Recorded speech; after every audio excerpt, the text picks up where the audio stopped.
Welcome back to Muscle in the Morning. I'm Dave Palumbo, and today is Tuesday, August 13th, 2019. And let's find out what's going on in the world of bodybuilding and fitness. We have a little more than a month left now until the Olympia, and that means it's go time. But when you've had your pedal to the floor for the last 4 months straight, the way women's physique contender Dany Castillo has, a day like today just becomes par for the course.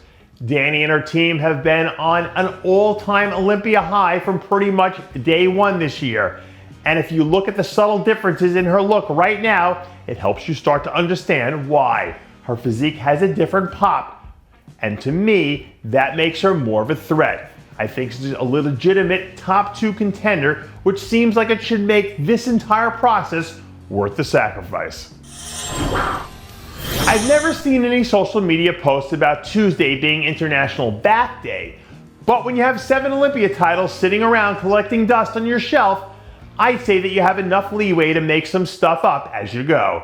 Today we saw Flex Lewis and his team drop a new back training clip, and I'd be lying if I didn't say that the 212 GOAT is looking like a complete savage right now. For the most part, Flex seems like he's busier now in semi-retirement than he was during his career. And to that I say kudos to you, my friend. Flex is killing it in business world, and the same way he did it in bodybuilding. And next year when he makes his return to the open division, I'm sure the excitement will be levied to an all-time high.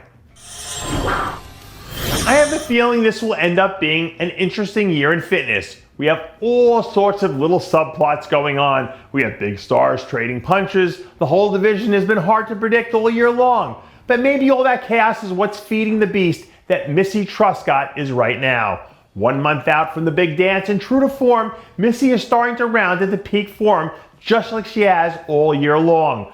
The updates we've heard from Missy's team have been nothing but positive so far, and they seem to think this could be the best overall physique that she's brought in all year long. So if everything comes together at the right time, I can see her being a serious top contender at the Miss Olympia.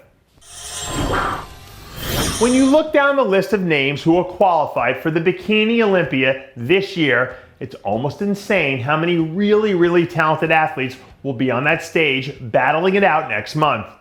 But even in the middle of that craziness, you can still see how someone like perennial all-star Jennifer Dorie is trying to separate herself from the pack.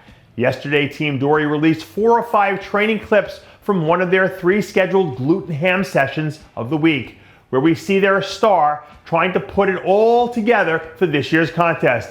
I think this will end up being one of the more tightly contested Bikini Olympias that we've had.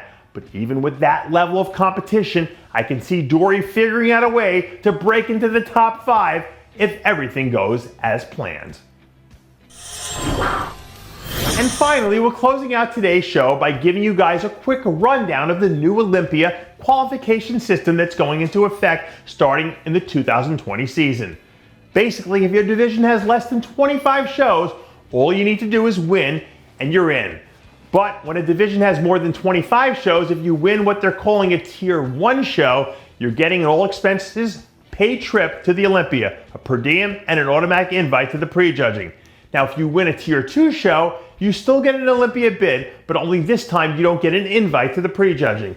Instead, you have to go to an elimination round first, and if you pass that, then you can move on to the prejudging. The same rules about the elimination round apply to people who qualify on points.